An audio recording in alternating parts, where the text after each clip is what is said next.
So here I am. I bought my little TRs and objectives and my Purif. And I said to the supervisor, because now by the time I finished, that was 11 o'clock at night.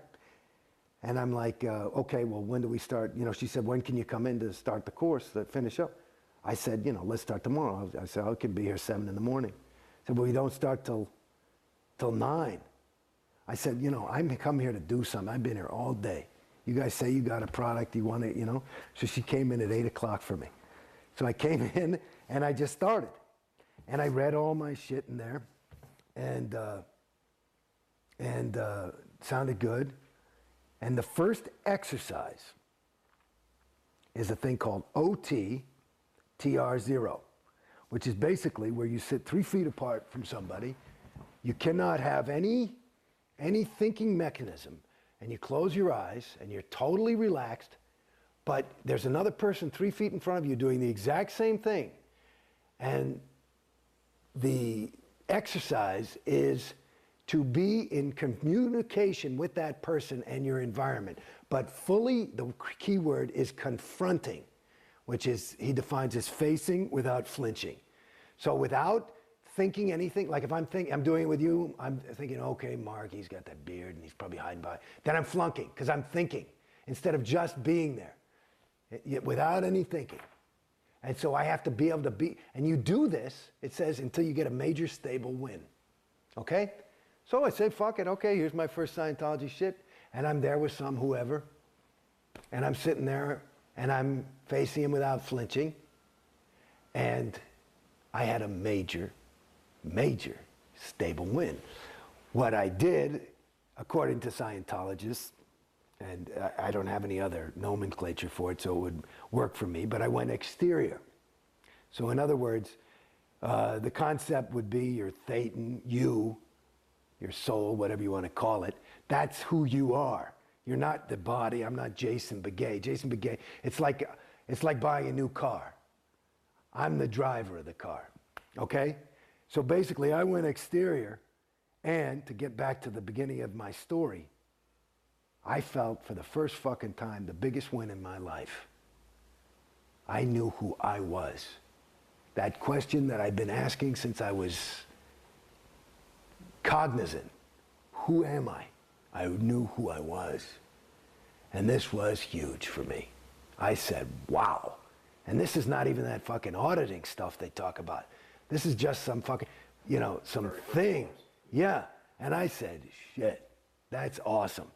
So I was blown out of my socks, happy. Like, I was like, oh, so that's who I am. You know, because I knew I wasn't this thing, because I sometimes would have this personality. Sometimes I was a phony. Sometimes I was, you know, you never know if you're real or not, you know? But then there's those moments when, so it's like, who are you? You know, and I could see, I could create effects on people and stuff. This is all this growing up. I mean, it was really interesting. Why would this person like me? You know, I knew why I liked them, but why did they like me? Well, you said back in class that you didn't trust yourself. Why didn't you trust yourself? I didn't know who I was. So I go down and I say, okay, I want to buy this clear thing. I'm going to do that, because that's enough for me.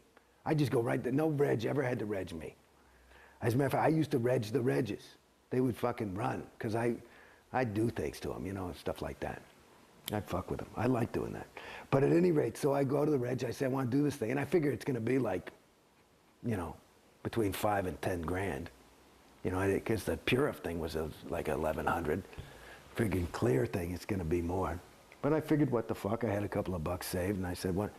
Well, I buy the fucking, they tell me the price of the thing. And that's another thing. You know, the way they just can't say, you know, oh yeah, the clear, it's 1150. You know, it's like they just have to. They're not used to somebody just coming in and saying, let me get that thing.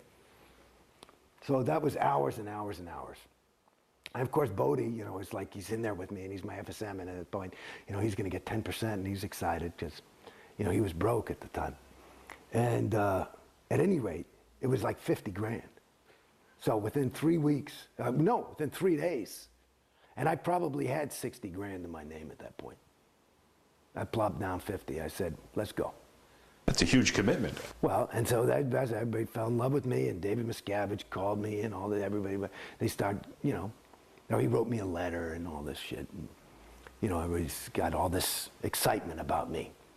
And then the other thing was that part of the reason it cost 50 grand also was because they said, you know, training. I said, what's fucking training? And they said, you mean I can't do, I just thought you sat there, you held those cans. I'd done it in the interview, it sounded easy. I say, and if it's going to be that great, and I remember reading what clear is and all that sounds pretty fucking good.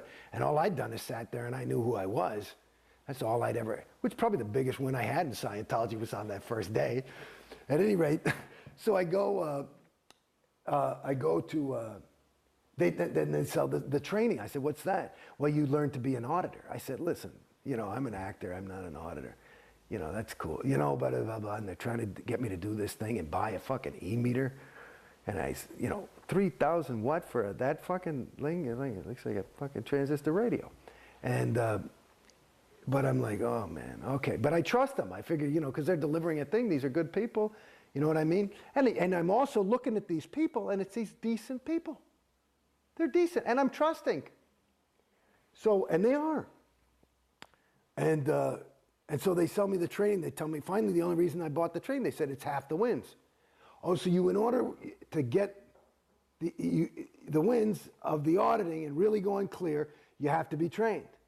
I said, well, then give me the training package. So I bought a class 5 training package because they said you had to be trained as trained as you're clear. And I said, what's a clear guy?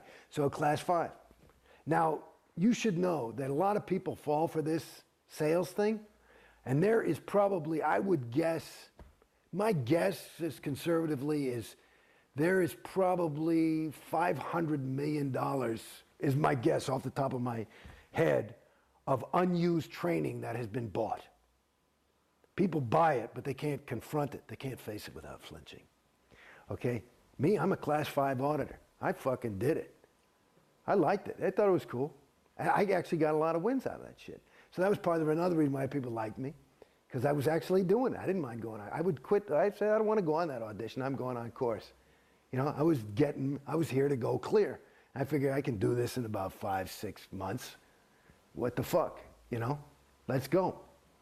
And I basically did that. You know, I'd stop to do a little bit of stuff to pay the rent, but basically I was in the org from 8 in the morning. I had my own auditor, and she just audited me all day. I got all the other PCs off her fucking line, and I just went clear.